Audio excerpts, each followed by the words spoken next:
why don't you try to fix your own country instead of moving to a new one?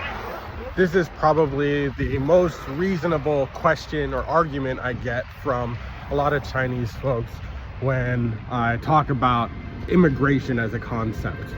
But in a lot of cases, it exposes some assumptions that are being made. Anyone who knows me in real life knows that I'm a very politically active person, both in America and in community building here in China. And so there are really two things I think that this question misunderstands about people who live overseas. In my case, as an American, I operate on the understanding that yes, my country is deeply flawed, and yes, I will do everything in my power to fix that. But like I've said, the conditions of living in America are designed in such a way that working class people simply do not have the resources, time, energy, money, nutrition, housing, stability that is needed in order to affect the change that our society needs. So while living in China, I have more time, more energy to put into political activity. Frankly, I think we need a revolution in America.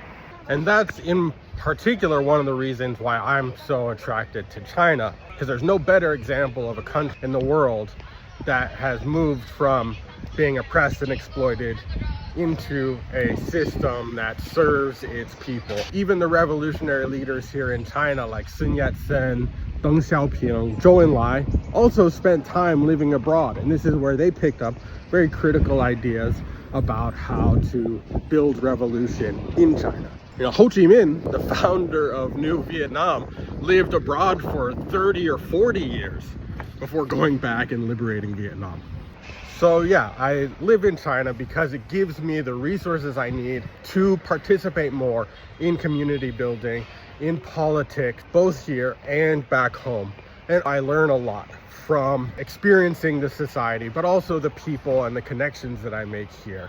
And analogy I like to use is an architect can't learn how to make a great building if all they've ever seen is ruins. So again, not everyone who moves abroad has this same mentality or was ever engaged in politics or has any interest to do that.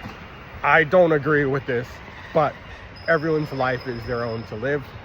But me personally, I look forward to the day where there's a revolutionary opportunity to go back to the United States and make a system that serves the Americans just as well as the Chinese system serves Chinese.